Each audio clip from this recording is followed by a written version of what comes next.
esta presentación, sin duda, sumado a los hechos recientes en Chile, hay una suerte de actualización del análisis, ¿no? O sea, nosotros en el último simposio nos presentamos a cerca de 5 días de lo que iba a ser el plebiscito y los resultados. La idea es analizar un poco cuánto impacta esos resultados del plebiscito constituyente en Chile, ¿no? Para retomar un poco el análisis, lo que hemos trabajado con los colegas acá en Chile del equipo que lo compone Alexander Pérez y los ayudantes y ayudantes de la carrera de Sociología, Victoria Cornejo y Jan Samit. Es básicamente un análisis de la sociedad civil, cómo ha cambiado desde la dictadura, los primeros años de la transición a la democracia en Chile a comienzos de los 90, y es que vemos que justamente coincide o expresa un poco la crisis orgánica del Estado empleado en Chile, su reconfiguración, etc. Entonces, nos planteamos un análisis básicamente desde el 2006 a la actualidad de las dinámicas de la sociedad civil, partiendo de que la sociedad civil de los primeros años de la transición a la democracia se caracterizaron sin duda por un debilitamiento de lo que había sido la sociedad civil durante la dictadura, ¿no? La dictadura Pinochet, desde su fuerte componente asociativo y de antagonismo a la dictadura, para dar paso en los primeros años de la transición a una sociedad civil más bien subalterna a los sectores que condujeron la transición, a los sectores políticos ahora elegidos, usando algunas categorías con un fuerte rasgo incluso neoliberales, respecto a que se transforma la sociedad civil y sus actores a una suerte de competencia por los recursos del Estado y del mercado, mediante ONG, el caso de las fundaciones, el mismo caso de las universidades, privadas incluso públicas. Y un periodo importante de la transición a la democracia con una fuerte presencia de núcleos conservadores a nivel de la sociedad civil y política, como el caso de la Iglesia Católica, el empresariado, universidades, medios de comunicaciones privados. Es decir, a diferencia de la transición a la democracia española, donde va acompañada de un destape cultural, en el caso chileno fue todo lo contrario, vino tutelada por una fuerte presencia dominante, incluso a veces hegemónica, de sectores conservadores a nivel de la sociedad civil. No obstante, en este periodo, lo que fue la conflictividad social de los primeros años de la transición, de los 90 al 2000, se caracterizaba más bien por demandas económicos corporativas de carácter salarial, como el caso del Colegio de Profesores, o el incremento de más crédito para seguir estudiando, en el caso de las universidades y del movimiento universitario. Estas demandas y esta fisonomía perduró hasta básicamente la década del 2000, como consecuencia de la reemergencia, en este caso, de un movimiento estudiantil ya no universitario, sino secundario, quienes comienzan a cuestionar ya elementos no económicos corporativos, de más crédito para poder estudiar, sino que empiezan a cuestionar las herencias, lo que se llama en Chile las leyes de amarre de la dictadura en materia de educación. Y así es que sus principales demandas era derogar lo que era la Ley Orgánica Constitucional de Enseñanza, que Pinochet firmó un día antes de dejar el poder. Entonces hay un tránsito importante ahí, muy interesante, cómo pasa de la mano del movimiento secundario, durante principalmente el año 2006, que en Chile se llamó la revolución de los estudiantes secundarios, respecto a llegar a demandas más políticas, estructurales, etc. Instalando el tema también de la necesidad de una redefinición de la concepción de derecho, en este caso de la educación como un derecho, de evitar el lucro en la educación, etc. Estas primeras lecturas del 2006, que después se reafirma el 2011 con lo que fue el movimiento universitario, en este caso, como señalamos en el simposio, se leen desde este encuadre movimiento social versus gobierno modelo neoliberal, o sea, como un antagonismo directo, sin mediar otro elemento de disputa de sentido al interior de la sociedad civil, que pudieran estar mediando justamente en este antagonismo movimiento social estudiantil y gobierno. Donde se señala que justamente el protagonismo o la envergadura de estas movilizaciones del 2011 y el 2006 darían expresión de que fueron capaces de totalizar y redefinir la sociedad civil. Era otra sociedad civil ya en términos autonomistas o políticos estatales, como dijera Nogueira. De ahí emerge un movimiento político muy importante en Chile, que fue el caso del Frente Amplio, que se habría producido un despertar profundo en la sociedad, liderado por la lucha estudiantil, dice Garcés, 2012,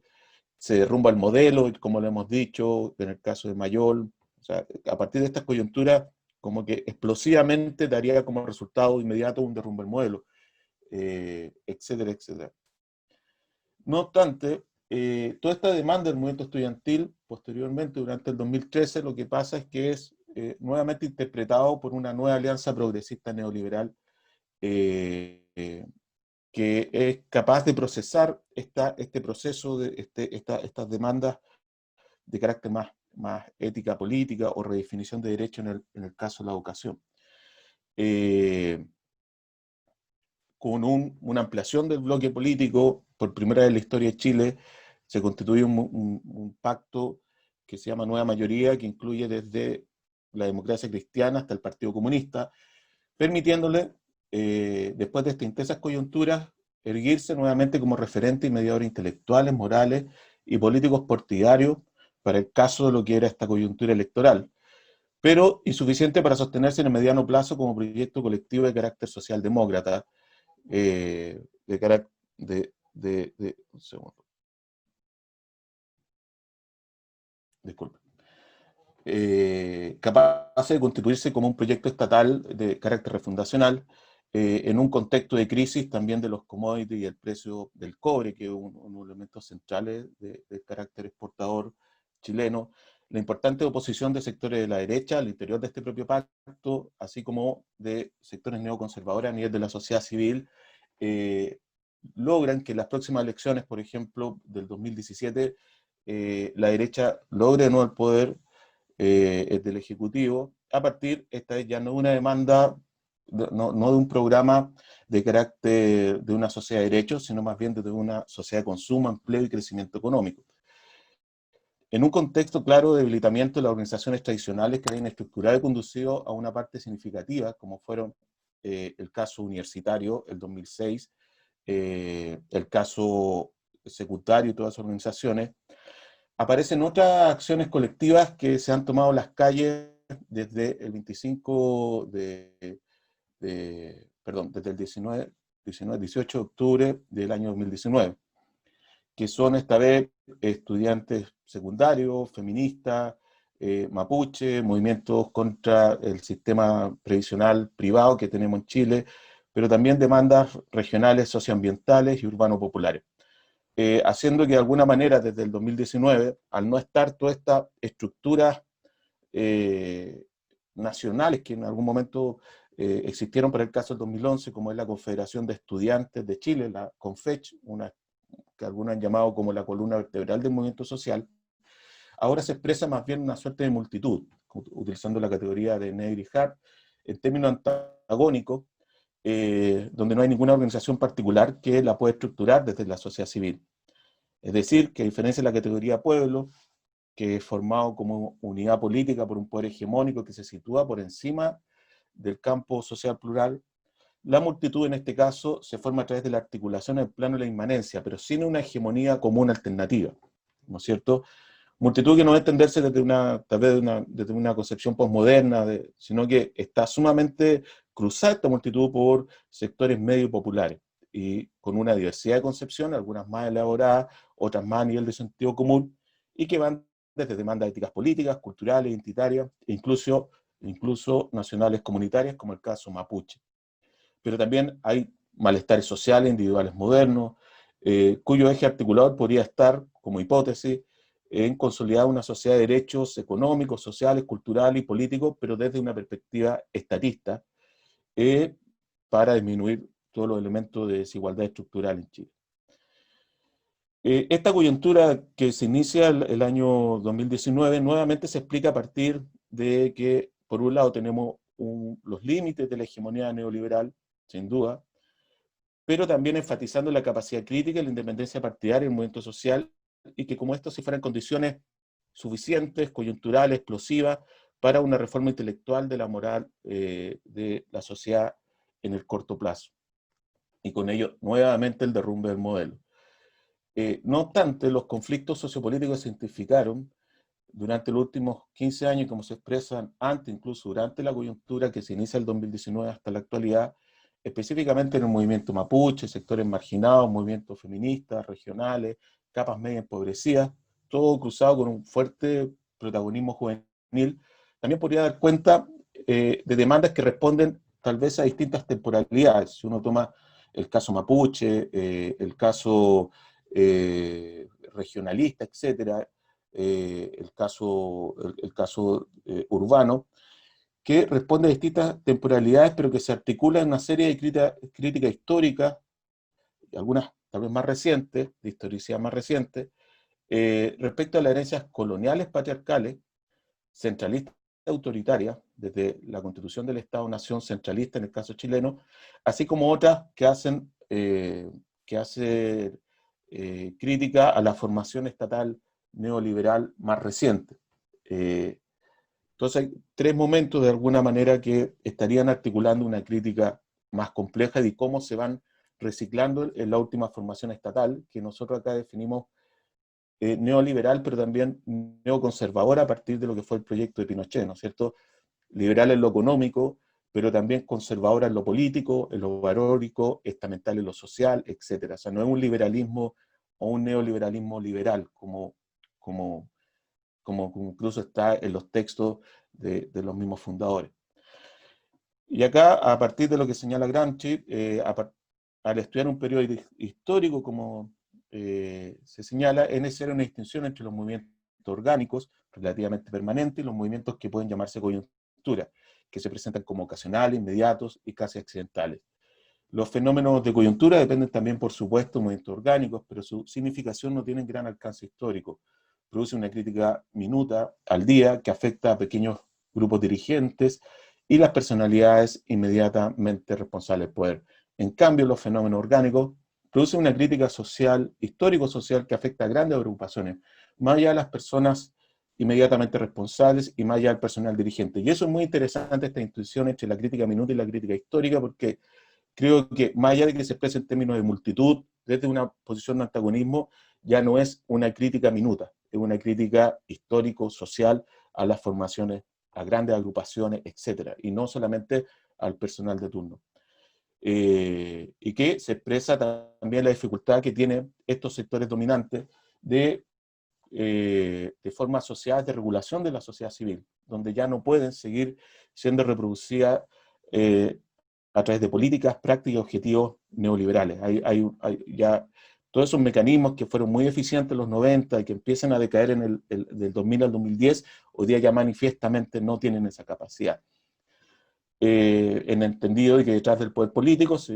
desde la perspectiva de Estado ampliado, existe una serie de trincheras portadoras privadas de hegemonía a nivel de la sociedad, siendo solamente el Estado sus trincheras más avanzadas, capaces de contener el alcance de coyunturas sociopolíticas radicales. Y esto es interesante porque si bien hemos tenido coyunturas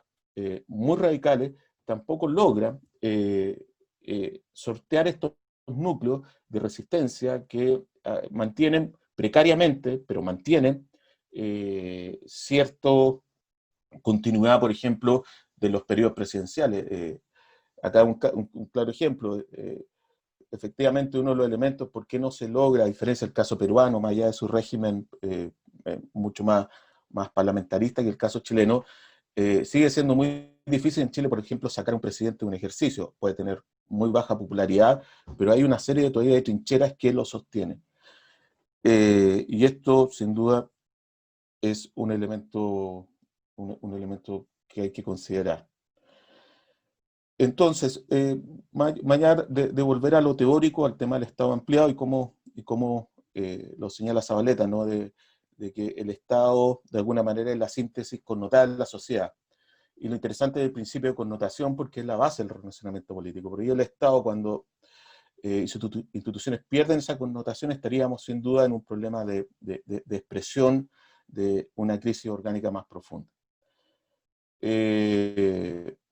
Entonces, desde esta perspectiva, lo que está en crisis es lo que nosotros no es solamente el proyecto estatal capitalista neoliberal, sino también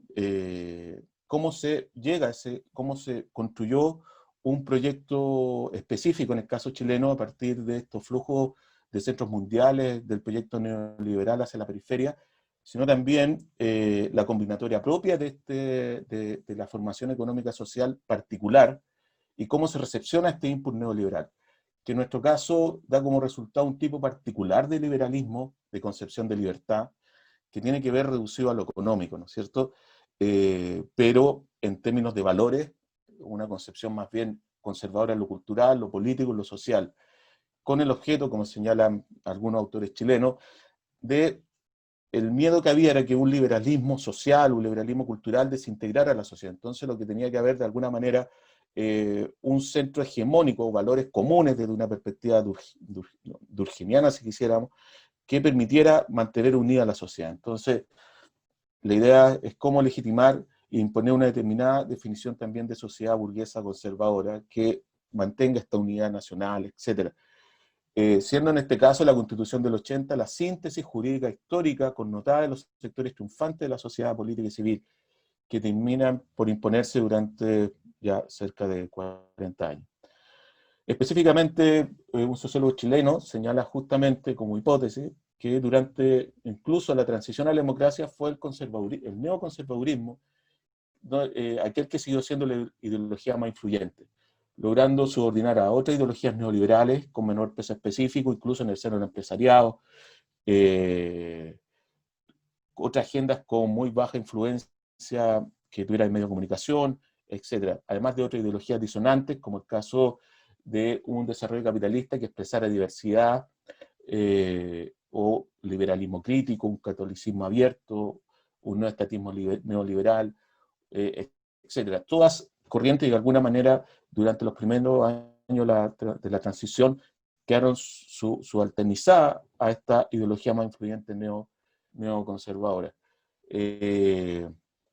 A modo de ejemplo, si me permiten, en los 90, a fines de los 90, una banda británica quería venir a Chile, que era Iron Maiden. Un cura hizo una denuncia de que era una banda satánica, y a fines de los 90 Iron Maiden no puede entrar a Chile porque está acusada de que era una banda satánica, lo que su vocalista después dice, Bruce Dickinson, dice, bueno, Chile todavía está sin duda, en una época medieval. Así era un poco el panorama musical, cultural de ese periodo. Aunque el calificativo de neoconservador dice relación con la derecha neoliberal en Estados Unidos, como señala Harvey, también lo ideal es el liberalismo económico, el conservadurismo valórico-cultural, asociados como el tema de la nación, la religión, la historia, la tradición cultural, en ningún caso se ciñen a este país, que vino justamente a definir y restaurar un sentido de finalidad moral como forma de cohesión orgánica del Estado ampliado, es decir, donde ciertos valores de orden superior forman un centro estable, el cuerpo social y político con capacidad de generar un clima de consentimiento alrededor. Pues su objetivo histórico, estratégico, moderno, es justamente contrarrestar, como señalé anteriormente, este efecto desintegrador de lo que traería el neoliberalismo, el liberalismo solamente de intereses individuales, que el neoliberalismo produce de manera inevitable, dice Harvey, enfatizando, por ejemplo, en definiciones restrictivas en torno a las políticas del cuerpo y la sexualidad, dice Susan George, generando con ello también nuevos antagonismos, como el caso de movimientos sociales vinculados al feminismo, los derechos de los homosexuales, de la acción afirmativa o el ecologismo, considerando además el hecho de que el neoconservadurismo se expresa también a nivel de políticas públicas, de corte también desregulativas, autoritarias y focalizadas y promercado. Conservadurismo que más allá de reconstruir es interesante porque como formación orgánica en Chile está presente desde el siglo XIX y que expresó una alianza entre la oligarquía terrateniente y conservadora, los católicos de orden y los partidarios de la autoridad fuerte y centralizada, dice Gasmuri, y que retomando estas tesis de Diego Portales respecto al peso de la noche, de cómo esa tendencia casi universal de la masa al reposo era una garantía de la tranquilidad pública, conformándose con ello una cultura profunda de la desigualdad política también, y que para el caso de Azócar y Mayol, esta cultura, de alguna manera, ha logrado constituirse una cultura también, una tradición orgánica para justificar la desigualdad. Primero, a un nivel de esta cultura hay una capa culturalmente predominante que está en los sistemas de valores del Chile hacendal, del Chile del Valle Central, con un fuerte rasgo de sesgo de la colonia española y sus adaptaciones oligárquicas post-independencia. Y después vendría una segunda capa de esta cultura que se reafirma y se actualiza a partir de un sistema de valores asociado a la cultura propia del modelo neoliberal, instaurado recientemente desde un punto de vista histórico. Y este sistema de valores se ha producido y consolidado después de la dictadura, básicamente la transición democrática, y consiste en la cultura del emprendimiento en Chile, del microempresario, etcétera, de que cada uno puede autosuperarse independiente de las condiciones de contexto, ¿no? Un poco estos valores de la Margaret Thatcher, o sea, no existe lo colectivo, existe lo individual y cada uno se hace cargo de su destino, que se constituye en el valor central de una propuesta conductual y basada en un individualismo con altas expectativas de futuro, despolitizador y con fuerte orientación al éxito y las capacidades asociadas a él, según las cuales los individuos pueden vencer estructura a partir solamente de una cuestión de actitud. Entonces, ya para ir a la etapa final de la exposición, en última instancia, lo que proponemos como Grupo Chile en el artículo es que partimos del supuesto que durante los últimos 15 años se encuentra frente justamente a toda esta hegemonía, que esta crisis orgánica del Estado neoliberal y neoconservador, dominante hegemónico que hasta la primera mitad de la década del 2000, el cual ya no podía seguir reproduciéndose mediante los aparatos privados de hegemonía, producto de una reconfiguración de las correlaciones de fuerzas sociopolíticas y culturales en la sociedad civil. O sea, emerge es interesante esto, porque a nivel de sociedad civil, tal vez, donde primero empieza a hacer crisis este proyecto estatal neoliberal, neoconservador, a partir de la emergencia de sectores autónomos que, por un lado, cuestionan la dimensión neoliberal, pero también cuestiona la dimensión neoconservadora. Y ahí viene todo un movimiento de liberación sexual, el movimiento feminista, etc. Junto al movimiento estudiantil, secundario universitario. Crisis que, como señala Gramsci, ya a esta altura, cuya excepcional duración significa que se han revelado en la estructura contradicciones insanables, y que las fuerzas políticas que actúan positivamente para la conservación y la defensa de la estructura misma se esfuerzan por sanarlas y superarlas dentro de ciertos límites. Estos esfuerzos incesantes y perseverantes constituyen el terreno locacional en el cual se organizan las fuerzas antagónicas. Entonces, el artículo propone una perspectiva teórica que permite abordar el proceso de crisis orgánica desde los últimos 15 años, desde esta perspectiva histórica reciente, ampliada, pero también dar cuenta de cómo en ciertos casos hay también una crítica mucho más histórica, como el caso del movimiento mapuche, que ya es una crítica al Estado-nación,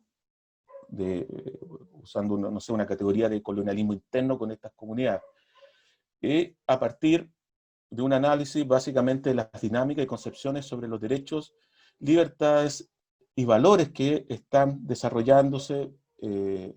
durante este último tiempo en las sociedades civiles, pero también de la sociedad política, los cuales definen el alcance y los límites culturales, ideológicos, políticos de la crisis. Considerando que si bien se ha transitado de una crítica minuta a una crítica histórica respecto a la formación estatal heredada, todavía está en proceso de configurarse un sector social, político y cultural específico que de alguna manera puede articular y liderar un nuevo proyecto nacional popular alternativo al Estado neoliberal neoconservador. En términos de un nuevo sujeto crítico, portador de otras definiciones de derechos, libertades y valores. Como lo hicieran en su momento, y esto es interesante, los intelectuales orgánicos, neoliberales y neoconservadores, o esta alianza intelectual orgánico, que fueron capaces de articular un proyecto estatal con consecuencias hegemónicas por más de 30 años. Léase lo que fueron los Chicago Boys, economistas chilenos que se fueron a la escuela de Chicago, y su alianza con los sectores conservadores de la élite intelectual, cultural y sociológica y militar, quienes todavía poseen importantes núcleos fuertemente organizados a nivel de la sociedad civil. Pero de todas formas, lejos de entender esta crisis de forma defensiva por parte de los sectores más conservadores, las fuerzas también actúan formativamente. O sea, ¿para qué? Para reconstituir un equilibrio, un nuevo equilibrio de fuerzas y que frente a la aparición de nuevos elementos intentan organizar un nuevo bloque histórico, nuevas configuraciones y filosofías políticas, acometer una reestructuración tal vez relativa o profunda del Estado y los discursos ideológicos que construyen la crisis que la representan. Estos nuevos programas que apuntan a un nuevo tipo de acuerdo dentro de ciertos límites. Pero lo interesante es que estos nuevos límites, o estos ciertos límites, no se producen, no son automáticos, sino que también hay que definirlos, redefinirlos, para lo cual se precisa un trabajo político e ideológico para desarticular las viejas formaciones y convertir sus elementos en otros nuevos. Y para ir cerrando ya, ciertamente esto es interesante al calor de los resultados del último plebiscito, porque justamente de los resultados del último plebiscito del 25 de octubre, donde un 78,27% de la población, cerca del 50% que votó en Chile, sigue siendo una votación, una participación histórica, considerando la tendencia, votó a favor de una nueva constitución. Y un 78,99% que ésta sea elaborada sobre un eje en blanco mediante una convención constitucional elegida en su totalidad para tal efecto. Esta coyuntura ha sido interpretada como el fin de los límites burocráticos jurídicos de la Constitución de Pinochet. De alguna manera es cierto, pero la pregunta es, ¿hasta dónde de sus concepciones? Para poder consolidar, en cambio, nuevos límites de carácter estadocéntrica que garantice una sociedad de derecho. Recientemente, una columna del rector de la Universidad de Chile, Ennio Vivaldi, señala que, escrita posteriormente al plebiscito para el diario El País de España, dice: el reciente plebiscito decide cambiar la Constitución, denota una voluntad de transformar este modelo de sociedad no solo porque no nos gusta, sino porque no funciona. La nueva Constitución será redactada por ciudadanos electos, resguardando paridad de género y presencia de pueblos originarios. Un punto fundamental es recuperar el ámbito de lo público, muy especialmente revalorar la educación pública, la instancia por excelencia que fomenta la cohesión social y permite interiorizar un sentido de bien común. No obstante, dicho porcentaje logrado en el plebiscito no obedece solamente a una votación progresista y de centro izquierda, sino, y esto es algo que se estaba dando previamente al plebiscito, de un fraccionamiento también de la vieja derecha conservadora o neoconservadora de la Constitución también, y la emergencia de una nueva derecha liberal, en que incluso ciertos sectores se autodenominan como sociales demócratas, producto de un debilitamiento orgánico de esta hegemonía que ya veíamos venir hace los últimos 15 años. Y con ello la desarticulación ética política de uno de los núcleos fuertes de lo que es el bloque histórico partidario heredero de la herencia de Pinochet. Por ejemplo, en materia de derechos humanos, temas previsionales y temas constitucionales. Pero que, más allá de sus diferencias, no intentan dejar de ejercer un elemento de conducción sobre el ámbito político y económico. En un contexto de que ya no se reconoce tampoco a los partidos tradicionales y con su particular forma organizativa, con los hombres que lo constituyen, representan y dirigen como una expresión propia de la clase o de una fracción de esta. En síntesis, esta crisis orgánica, el proceso constituyente, las multitudes que se expresan, la fraccionamiento del bloque dominante, así como esta fractura entre sociedad y clase política, cabe preguntarse entonces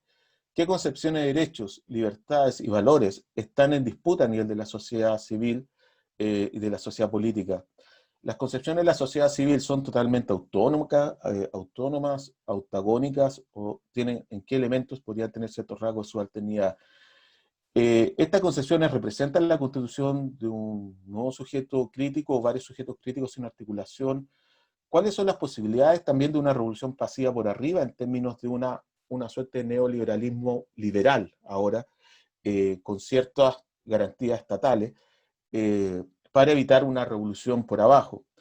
Por último, ¿qué otras concepciones de la sociedad civil y política se encuentran también o podrían interpretarse a la hora de esta presencia orgánica de fuerzas, ¿no? Histórico-orgánica entre el Chile hacendal del Valle Central y la disputa con sectores urbanos progresistas y pueblo originario. Para terminar, este artículo se compone al menos de cuatro apartados a cargo de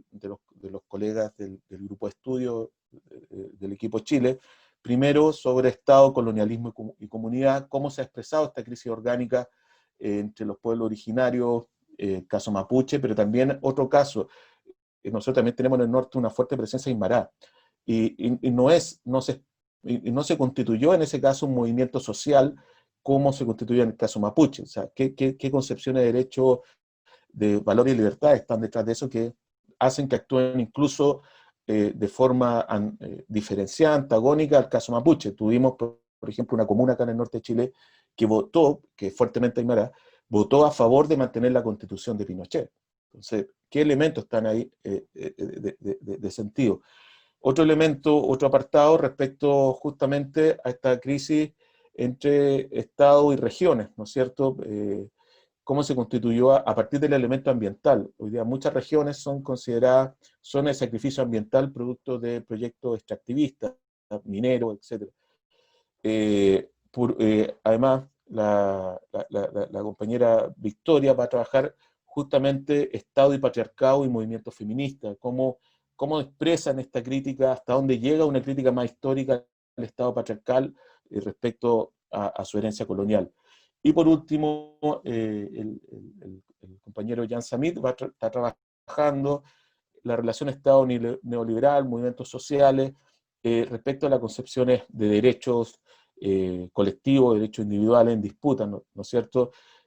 Todo lo que ha sido elementos de precarización del trabajo, de sectores marginados, etc.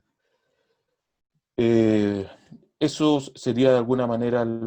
un resumen general de lo que se va a presentar como capítulo del equipo Chile. Muchas gracias por su atención.